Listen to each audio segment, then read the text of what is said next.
বিসমিল্লাহির রহমানির রহিম। আসসালামু আলাইকুম। সবাই কেমন আছো? আশা করি আল্লাহর অশেষ রহমতে সবাই খুব ভালো আছো। আলহামদুলিল্লাহ, আমিও ভালো আছি। প্রচণ্ড গরম, আর এই গরমে আসলে সংসারে কাজকর্ম করা অনেক কষ্টকর হয়ে যাচ্ছে, তারপরও করতে হয়, কিছু করার নেই। তো খুব সুন্দর সুন্দর ফুলের শুভেচ্ছা দিয়ে আমি আমার ভিডিওটি শুরু করলাম, আর অবশ্যই একটা লাইক দিয়ে সবাই ভিডিওটি দেখে নিবে। তো প্রথমে আমি এদিকে খেজুর রিফিল করছি। আমার খেজুর শেষ, তো এগুলো এক প্যাকেট ছিল, তো সেটাই আমি রিফিল করে নিচ্ছি। আর এই খেজুরগুলো বড়ই খেজুর, এগুলো খেতে কিন্তু বেশ ভালো লাগে, ছোট ছোট খেজুর। তো এটা আমি অনলাইন থেকে অর্ডার দিয়েছিলাম। তো যেই গরম পড়েছে, এই গরমে গাছগুলোর অবস্থা খুব খারাপ হয়ে যাচ্ছে। আর এদিকে এই যে গাছগুলো একটু পানি দিয়ে দিচ্ছি। এগুলো সবই ইনডোর প্লান্ট, আর ইনডোর প্লান্ট একটু দুবার পানি দিচ্ছি, যেহেতু গরমে আমরাই কাহিল হয়ে পড়ছি, তো গাছের অবস্থা তো খারাপ হবেই। আর সবাই বেশি বেশি করে আল্লাহ তাআলার কাছে প্রার্থনা করবেন, আল্লাহ তাআলা যেন বৃষ্টি দেন। আর এই গরমে একটু বৃষ্টি হলে কিন্তু আমরা একটু স্বস্তি পাই। আমরা ঘরে থাকি তাই এই অবস্থা, আর যারা বাহিরে কর্মের জন্য বের হয় তাদের কতটাই না কষ্ট হয়। তো এদিকে মানি প্ল্যান্টের একটা পাতা নষ্ট হয়ে গিয়েছে, সেটা একটু ফেলে দিচ্ছি। আর এই যে সুপার কাভার শুকিয়ে গিয়েছে, সেটাই এখন সুপার লাগিয়ে নিচ্ছি। তো আমার মেয়েকে বললাম তুমি একটু এটাতে লাগিয়ে দাও। তো ওয়ান পিসের যে সুপারটা আছে এটাতে আমার মেয়ে লাগিয়ে দিল।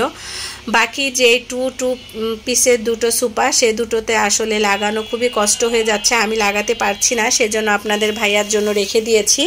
ও যখন বাসায় আসবে সময় করে ও লাগিয়ে দিবে।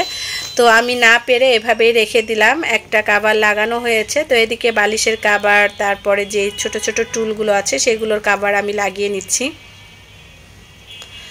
তো চিন্তা করলাম এটার পিছনে সময় না দিয়ে আমি আমার দুপুরে রান্নাটা সেরে নিই, যেহেতু পারছি না, আর শত গরমের ভিতরে খুবই খারাপ লাগছিল, সেই জন্য এটা বাদ দিলাম। আর এই যে আমার মিঠু সোনা, তো সে সবসময় আদর নেওয়ার জন্য ব্যস্ত, খাঁচার কাছে গেলে মাথায় এভাবে করে দিবে। তো চিন্তা করলাম ওকে একটু বের করে আজকে একটু আদর করি।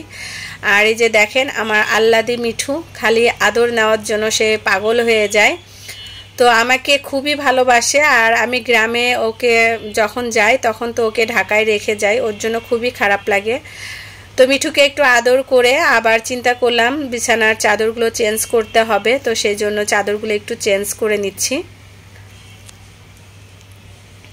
আর এই বাটিকের চাদরটা বিছানোর পরে কিন্তু আমার বিছানাটা খুব সুন্দর লাগে। আমার বাটিকের চাদরগুলো খুবই পছন্দ, আর এগুলো ওয়াশ করাও অনেকটা কষ্ট কম হয়, যেহেতু একটু পাতলা হয়। তো চাদরগুলো আমি বিছিয়ে তারপরে আমার যে বেড আছে সেই বেডের চাদরটাও আমি চেঞ্জ করে নিব, একসাথে দুটো বিছানার চাদর চেঞ্জ করব।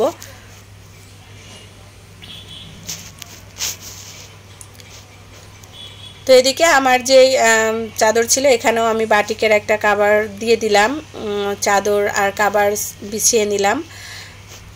আর এই দুপুরবেলা রান্না করতে একটু ইচ্ছা করছে না, তারপরও রান্না করতে হবে, উপায় নেই, যেহেতু বাচ্চাদের খাওয়া দাওয়া আছে, আর আমি তো রোজা আছি, আমার খাওয়া নিয়ে কোনো চিন্তা নেই। তো এদিকে যে কাঁঠালের বিচি দিয়ে আমি লইট্টা শুটকি রান্না করছি। আর এই কাঁঠালের বিচি দিয়ে লইট্টা শুটকি রেসিপিটা কিন্তু আমার আগের, আমি এটা পুরাতন ভিডিও আপনাদের সাথে নতুন করে শেয়ার করছি। তো কাঁঠালের বিচি দিয়ে লইট্টা শুটকি কে কে খেয়েছেন অবশ্যই জানাবেন। এই রেসিপিটা কিন্তু দারুণ লাগে, যারা এখনও না খেয়ে আছেন তারা অবশ্যই, কাঁঠালের সিজন চলে এসেছে, পাকা কাঁঠাল আর পাকা কাঁঠালের বিচিটা দিয়ে এই লইট্টা শুটকি রান্না করে খেয়ে অবশ্যই কমেন্টসে আমাদেরকে জানাবেন। আর যে যে খেয়েছেন সেই আপুরাও অবশ্যই জানাবেন আপনাদের কাছে কেমন লেগেছে। আমার কাছে কিন্তু দারুণ লাগে। এরকম একটা রেসিপি থাকলে কিন্তু আর কিছুই লাগে না, এক প্লেট ভাত এক নিমিষেই শেষ হয়ে যায় লইট্টা শুটকি আর কাঁঠালের বিচির এই রেসিপিটা। তো আমাদের কাছে দারুণ লাগে। আর একটু ঝাল ঝাল করছি, যেহেতু শুটকি দিয়ে এটা রান্না করছি সেজন্য একটু ঝাল ঝাল করছি, বাচ্চারাও খেতে পছন্দ করে। যারা কাঁঠালের বিচি খেতে পছন্দ না করে তারাও কিন্তু এই রেসিপিটা চোখ বুজে খেয়ে নেবেন। তো এদিকে আমি একটু কষিয়ে নিয়ে, মশলা দিয়ে কষিয়ে নিয়ে তারপরে এখানে পরিমাণ মতো পানি দিয়ে দিচ্ছি। পানি দিয়ে তারপরে একটু জাল করে নিব, সিদ্ধ করে নিব বিচিটা। আর বিচিটা কিন্তু গলে যাবে, একেবারে মিশে যাবে মুখে দিলে। তো এদিকে লইট্টা শুটকি দিয়ে কাঁঠালের বিচির রেসিপি আমার ডান কমপ্লিট। এবার এটা পরিবেশন করে নিব। কালারটা তো দেখছেন কতটা সুন্দর হয়েছে। তো আমি একটা খুন্তি দিয়ে একটু দেখছিলাম যে বিচিটা নরম হয়েছে কিনা, যে না, বিচিটা খুব সুন্দর নরম হয়ে এসেছে। আরও কিছুক্ষণ ঢেকে এবার এটা আমি পরিবেশন করে নিলাম। আর এই তো আমার কাঁঠালের বিচির লইট্টা শুটকির রেসিপি। দেখেন কালারটা কত সুন্দর হয়েছে, খেতে কিন্তু দারুণ ছিল। অবশ্যই এটা ট্রাই করবেন আর আমাকে জানাবেন। দেখতেই পাচ্ছেন বিচিটা কিন্তু একেবারে নরম হয়ে গিয়েছে। আমার তো কথা দিতে যে মুখে এখনই পানি চলে আসছে, তাহলে বুঝতেই পারছেন কতটা টেস্টি হয়েছিল। তো এখন আমি রান্না করে নিব পাঙাশ মাছ। আর এই পাঙাশ মাছ ভুনা আমার বাচ্চারা খুব পছন্দ করে, সেই জন্য পাঙাশ মাছের কাটা কম থাকে বলে বাচ্চারা, আপনাদের ভাইয়া খুবই পছন্দ করে। সেই জন্য আমি একটু বড় দেখে পাঙাশ মাছ কিনি, যাতে বাচ্চারা ভালোভাবে মজা করে খেতে পারে। আর সবসময় বড় পাঙাশটাই কেনা হয়, ছোট পাঙাশ কিনি না, যেহেতু আপনাদের ভাইয়াও খেতে পছন্দ করে। তো পাঙাশ মাছটা একটু হালকা ভেজে নিয়ে তারপরে এটা আমি মশলায় দিয়ে দিব। আমার কাছে তরকারি দিয়ে রান্না করার থেকে পাঙাশ মাছ ভুনাটাই বেশি ভালো লাগে। আর কোন কোন আপুদের ভালো লাগে অবশ্যই জানাবেন। আমার অনেক অনেক মিষ্টি মিষ্টি আপুরা সুন্দর সুন্দর কমেন্টস করে, আর এই কমেন্টসগুলো পড়তে কিন্তু আমার অনেক ভালো লাগে। এভাবে সকল আপুরা অবশ্যই আমার পাশে থাকবেন, আমিও ইনশাল্লাহ সকল আপুদের পাশে থাকবো। আর আমার ভিডিওতে যে সকল নতুন আপুরা আসেন তাদের ভিডিওতে কিন্তু আমি যে বন্ধু করে নিই, এটা আসলে আমি বলে আসি না। বলে আসলে আপনারা তো জানেনই সমস্যা হবে চ্যানেলে, সেই জন্য বলে আসি না। তো এখানে পাঙাশ মাছ ভাজা হয়ে গিয়েছে, এবার আমি মশলাটা কষিয়ে নিব।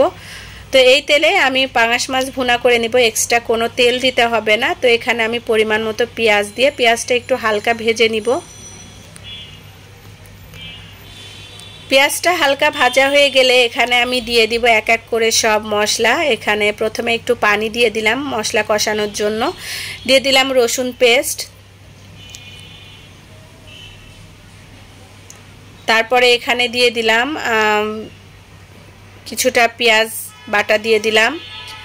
আর এখানে জিরা পাউডার, ধনে পাউডার, মরিচ পাউডার, স্বাদ মতো লবণ দিয়ে মশলাটা আমি ভালোভাবে কষিয়ে নিব। আর যে কোনো রান্না কষানোর উপরেই কিন্তু টেস্টটা বোঝা যায়। তো মশলা যত সুন্দর কষানো হবে খাবারটাও কিন্তু টেস্টি হবে। তো আমি ভাজা মাছগুলো মশলায় দিয়ে দিলাম, দিয়ে কিছুক্ষণ নেড়েচেড়ে সামান্য পরিমাণ পানি দিয়ে তারপর এটা আমি নামিয়ে নিব।